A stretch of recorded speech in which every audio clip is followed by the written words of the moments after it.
Welcome to Family Business Diaries, the podcast where we unravel the secrets of family businesses. I'm your host, Mary Asante Asamoah, and today we have a female family business leader who is currently the first female CEO to manage a fuel and solutions company in Ghana, Miss Elaine Pappoe. Miss Elaine Pappoe is a dedicated professional with a demonstrated experience in the petroleum industry. She's the CEO of Coneb Trading Agency Limited, a family business that provides innovative petroleum industry solutions with over 4 decades of experience and counting. She's passionate about promoting women in leadership roles as she continues to build and expand her family's legacy. She holds a Bachelor of Science in Human Resource Management from Central University, a diploma in Oil and Gas Health and Safety Management from Wisconsin University, and an NVTI Mechanical Certificate. Elaine, you're our first female guest. Thank you so much for honoring our invitation. Thank you, and welcome to the Family Business Diaries. Thank you for having me. Oh, it's so amazing. I'm so glad we've been talking for a while. I've been talking to your sister, and I'm glad I finally have you here, so welcome. All right, so I want us to take it from the top, okay? I want you to tell me about yourself, your story, and basically how you got here. Okay, so I pursued my tertiary education from Central University.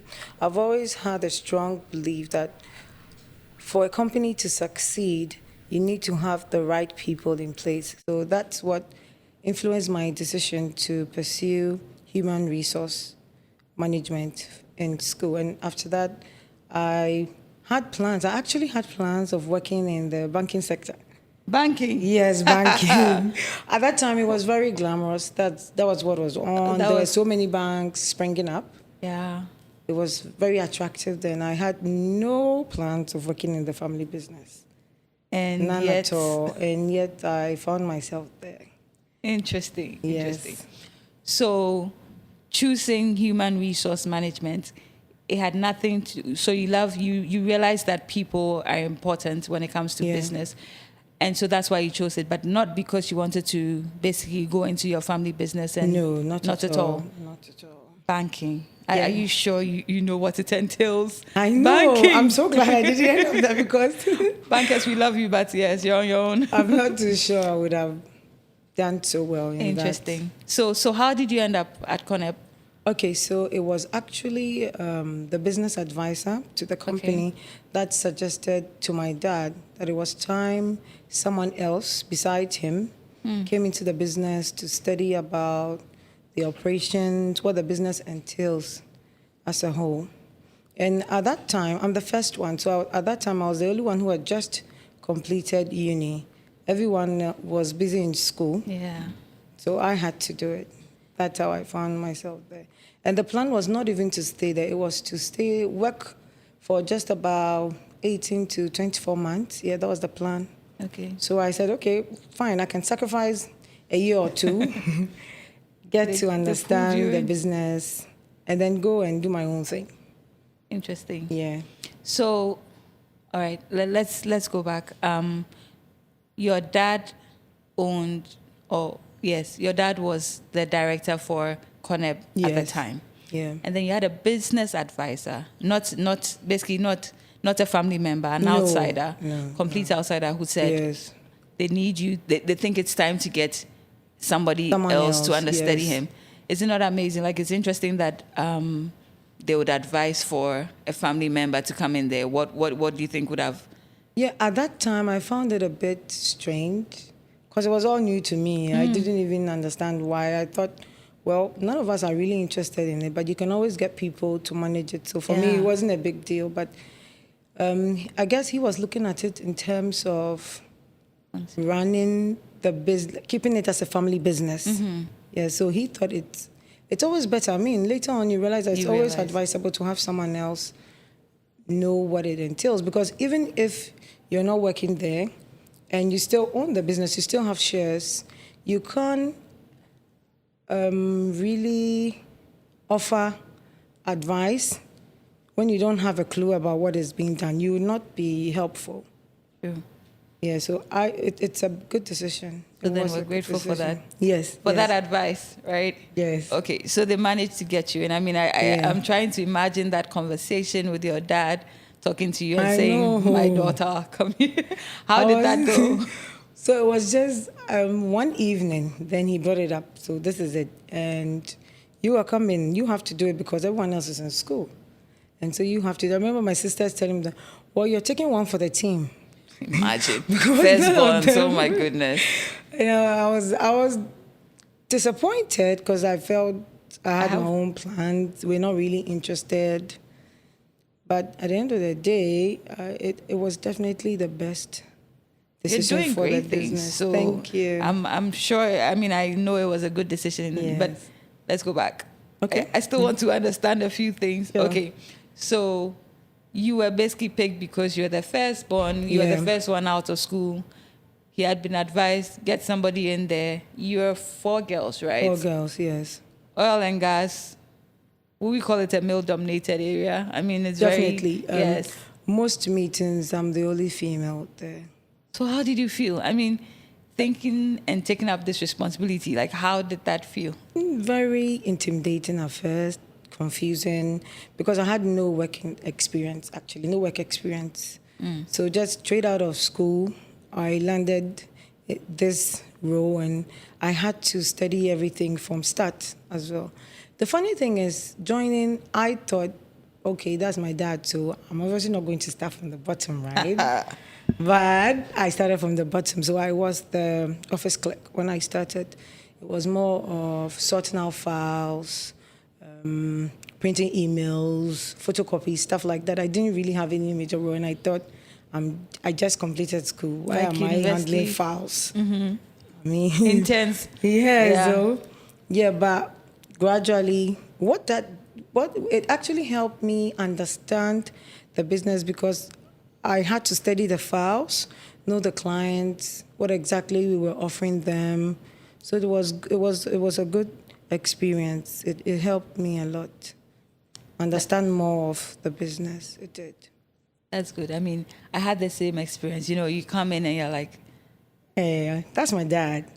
And you're daddy's girl and all, so. please. And then you're put in your place and realize, no, we're talking business here. Exactly. But it's always good. I mean, it gives you that firm, it gives you that firm grip. You understand the business. Nobody can take that from you, right? Absolutely. It's a blessing. So, okay. So then that means if you started from the bottom, it means you are reporting to somebody else. You are not working directly with your dad. No. I wasn't working with my dad. How long ago was this? When did you join the business? I joined the business 2010. Yes. Oh, wow. Straight out of school.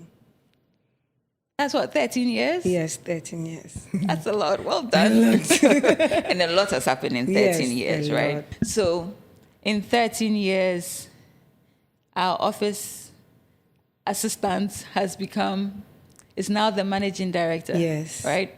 Walk us through the journey. Walk us through how you moved up the ranks. I mean, sadly, we lost your dad along the way, right? Yeah. So let's just walk us through the journey from when you joined till now in terms of, in terms of leadership role, everything that's happened in the last 13 years. Okay, so after joining them, starting from the bottom as the office clerk, I gradually moved from department to department to understand what was being done there. And for every department, I had to report to my supervisors. Okay. Yeah, that took, I think about, 4 years? Yeah, thereabout. Okay. Before I could actually have, a say in most of the things. Yes, I was not given any special treatment just because it was my dad. He needed me to understand the ins and outs of the business. So it was straight from the bottom to the top. That's how it went. And for me, the biggest challenge of the journey was working on my mindset,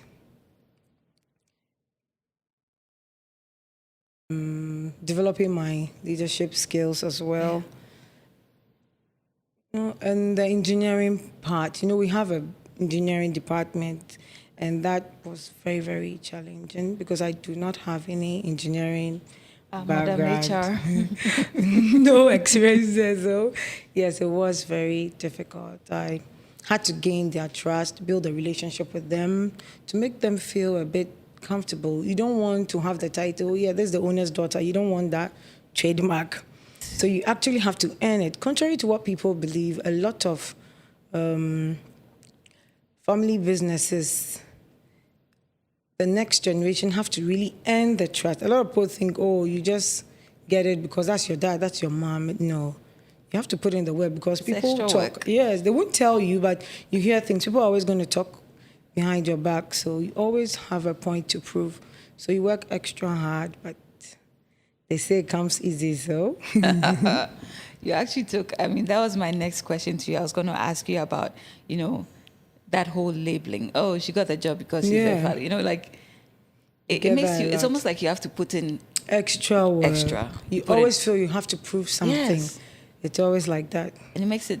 But then I think with time, you learn to block that noise because you know what the business represents to you. You know your purpose. You know the point you're taking it. You know what you want. So it's very, very important that you focus and block the noise. It's always a distraction. So. But you get to this point through personal development and, like you said, the trainings and changing your mindset. You have to put in that extra work to get the training. No one can do that for you. So it's true. But so when your dad passed, right? Yes. I mean, did he leave the business before he passed, or you're still active in operations? He was active. He wasn't that active, no. I think a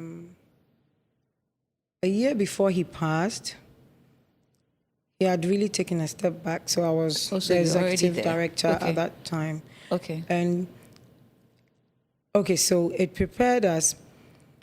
Somewhere along the line, I had to have the dreadful conversation of what happens next. What happens if you're no more, if you suddenly fall sick, if something comes up. You asked him? Yes. You had that conversation? Yeah, oh my goodness. It was very important. In our setting, it's very hard to have these kinds of conversation.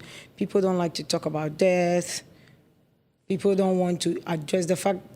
Some people even take it as you're trying to push your parents to the side and then you take over. Mm-hmm. So it was very important that I address that situation. And for me, we normally have these lunch dates. So my father and I we do a lot of lunch dates. We used to do a lot of that, yes.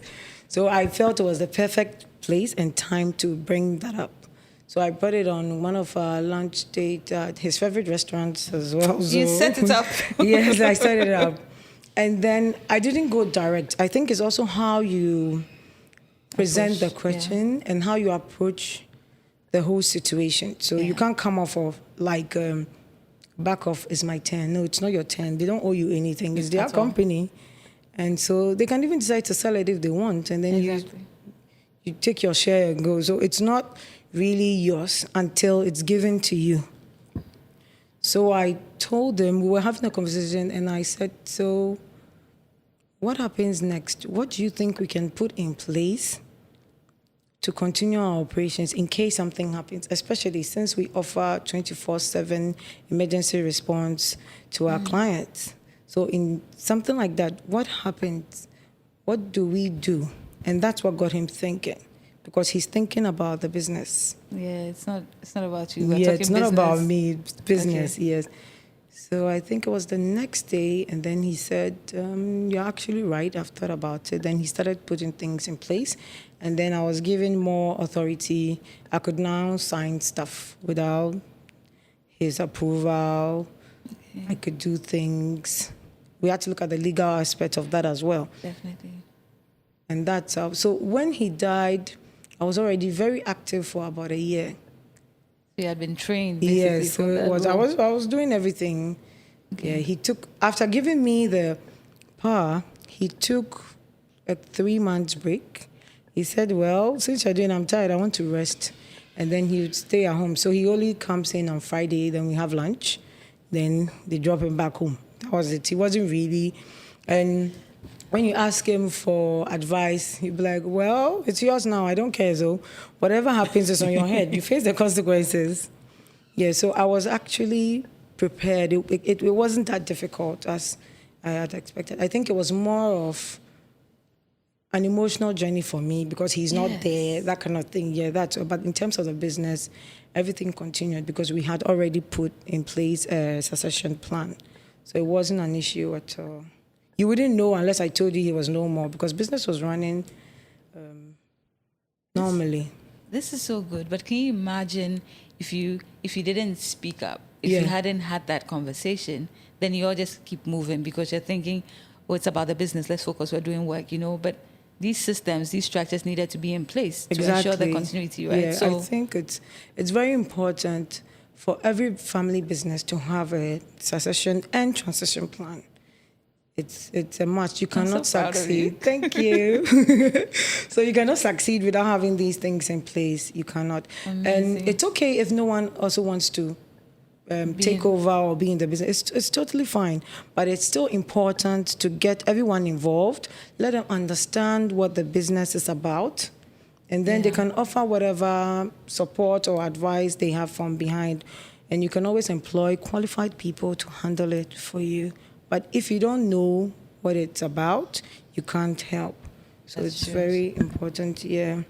So then that means that through this journey, I mean, from when you started and when your sister said take one for the team, Yes. at least they all kind of knew what the business was about.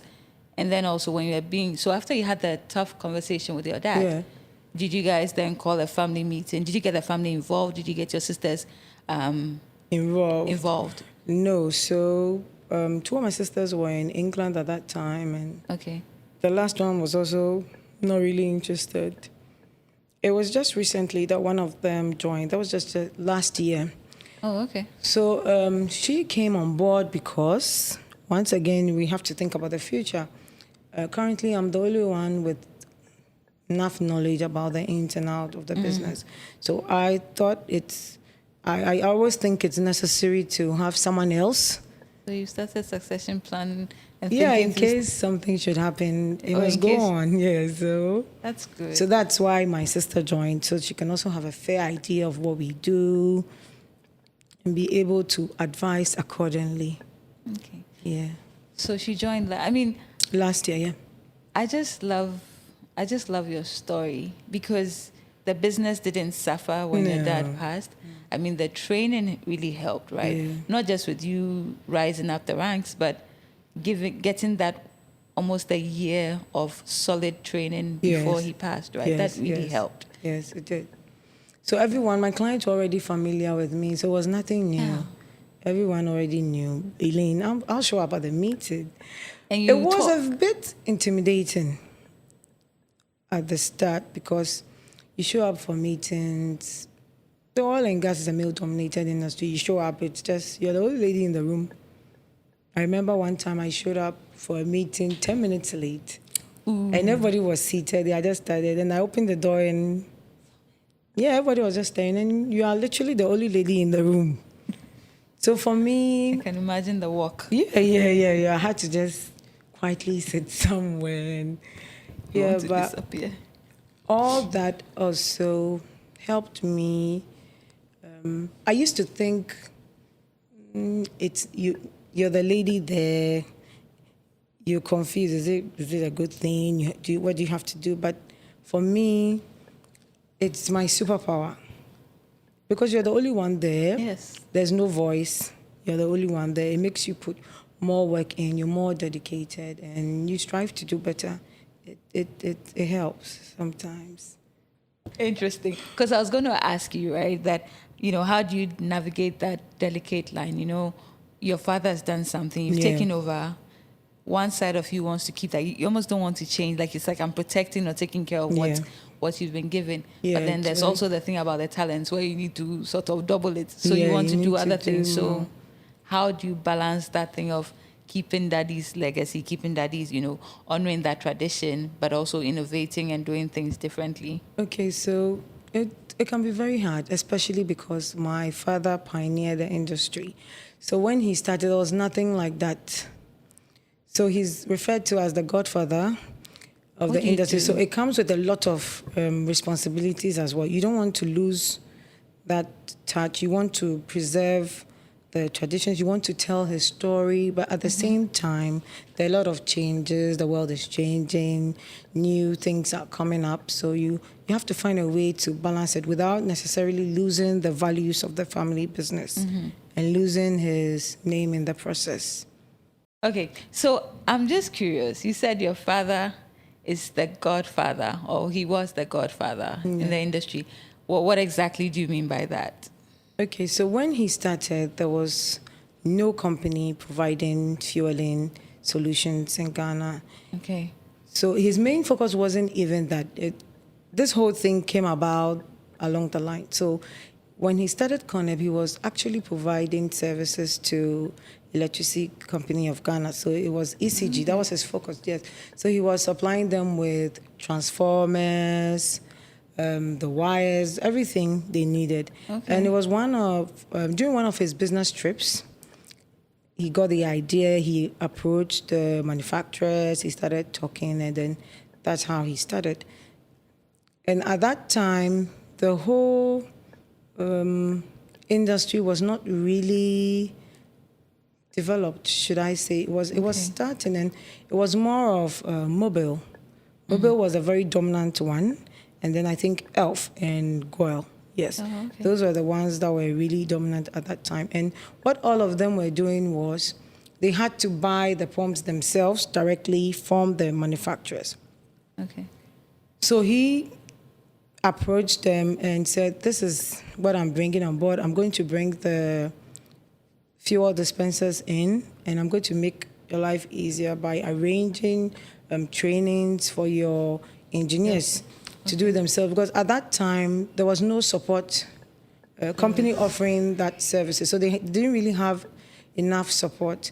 The companies would employ the engineers themselves, and then you figure things out.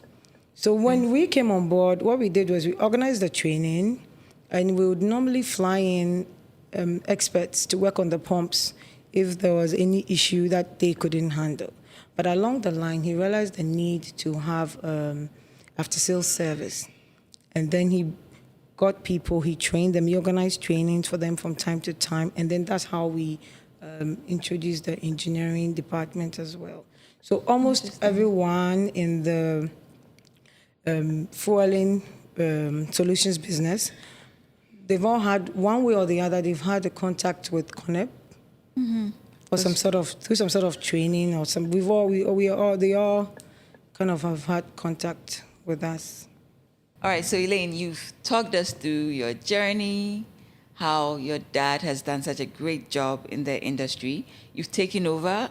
You're doing an amazing job. Thank you. I want us to talk family now, okay? Because family business diaries, right? So you mentioned that you got your sister involved.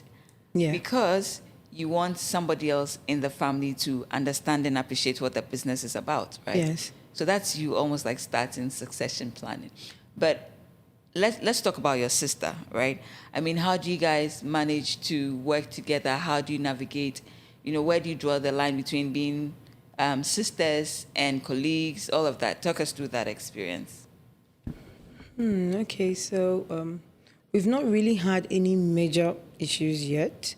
But yet, because it's a family business, there's always issues. So it will come up along the line, but yeah, we've not had any major issues yet.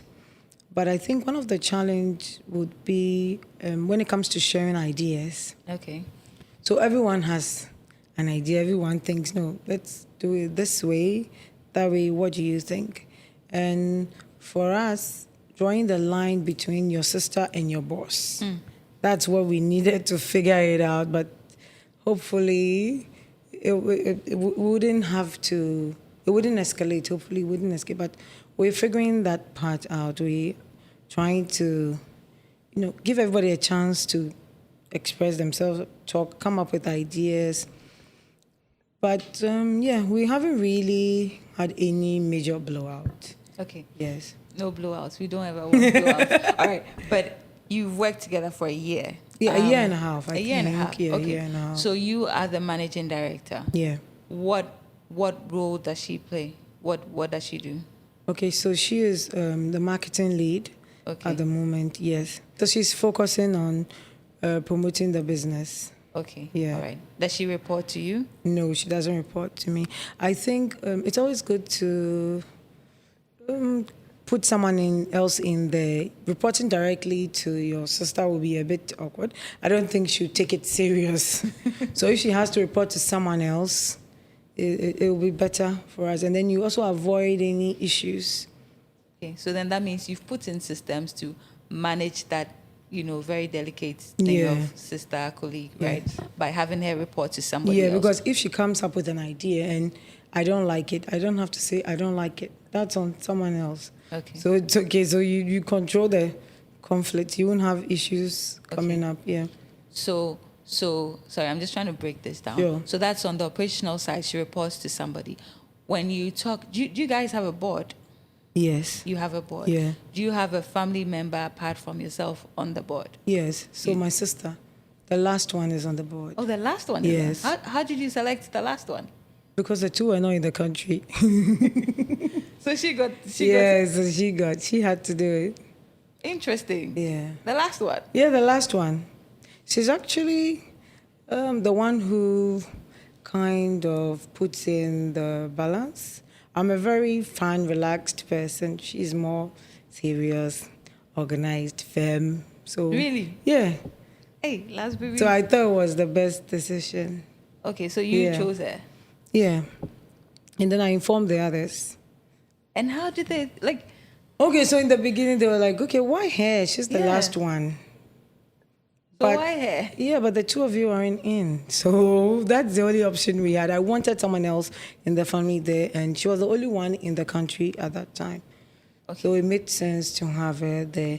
And she had also, I think, done like a quick internship with us. Okay, I so traveled out of the country, and then she came in to do like a quick internship. So I felt it was better because she also had a little understanding of the business. So then, really, the family business, you don't just work with your one sister. You have two sisters involved in the business, Yes. right? But then we're talking board level. That's where the big decisions are made on Yes. how things should be. So on that level, how do you, between yourself and your sister, how do you manage to make these decisions? How do you have another person on the board? Yeah, so we have, I mentioned earlier, a business advisor. Yes. Yeah, so we have a business advisor as well who helps Okay. us. So it's not always about, it's not really hard. Okay. Yeah, they serve as a guide on what to do. So she's just there to represent our interest. Because I don't want to be the only one there. It's very important to have a transparent system. You don't want to be the only one there to create doubt. But if there are other people in, they have an idea, they'll clear any funny ideas. It's easier. It's much easier. It almost comes across as your family. You have a very chill family. Like Yes, very. you're very. blessed. So that's good. That's really good. Yeah. And you keep saying, you want everybody to know what's happening. I mean, do you have plans of leaving at a point? Do you have your own plans? Do you have what's your long-term goal? I mean, Long term. I mean, yes. for now, I don't think I would be leaving Okay. because it's very personal to me. Okay. I'm the only one who really worked closely with my dad. I know what the company meant to him, how he started, and to me, it's more of it's part of me. It's now my purpose to expand the business. So I don't think I'll be leaving anytime soon. It's kind of like a labor of love. Yeah. Okay. Would you consider having other businesses on the side, or is it focus on Coneb? So I do have another business on the side. Oh, you do? Yes, I have an event planning company, yes, that I'm running alongside. From oil and gas to events. Yeah, I love flowers. So that's Oh. how the idea started. I love flowers. So. Okay. So how are you able to, maintain that balance between the two? The good thing about the event industry is you normally have these events on the weekends. And so on the weekends, I'm free. I'm able to manage my time. I also have someone who assist me with that. So he handles getting the team. I don't really take too much on because I want to focus on my father's business. I see. All right. So then, in terms of your other interests, at least you've managed that you're able to fulfill those other dreams by checking your time. But, all right. Also, in terms of being a sister, a daughter, like, how do you manage that as well? When you're home, do you guys always talk business, or are you able to say, okay, it's Saturday, please, nobody's talked to me about Coneb. We're sitting at table, let's enjoy the Christmas lunch in peace. So we tried the no work issues at home. It didn't work. Immediately we get home, Laurentia is going to be like, Abigail, so guess what? Then we start talking work once again. So it's very hard. We're still struggling with that. We don't know how to separate the two. We're still struggling. That always talking work. I guess because we're all passionate about the legacy. Yes. But at least on a Friday night, on a Friday, we still find time to do other things. Yes. We do hang out a lot together. Together? Yeah, a lot. You guys are friends, basically. Yes, we hang out a lot. One of the key things for us is succession planning, but I think you have it hands down, like you know what you're doing, so that's good. Yes. I want to ask though, if you could go back, right? If you could go back in time and decide your career path, would you still manage the business? Would that still be your choice? Would you have said yes to the business advisor who said, come join your dad? Would you have said yes to that? Would go back in time? Would that still be, the decision? Absolutely, I would have said yes. If I could go back in time, I would actually have volunteered more at the office. I would actually have gotten involved a bit earlier because I think it's very important that you start early. Yeah, and for me, coming on board after uni, I think it was a bit late because if I had delayed any further after losing my dad, it would have been a big blow. So it was definitely the right choice, and I'm glad I said yes. I'm glad you said yes. Yes. Well done. Well done. Thank you, darling.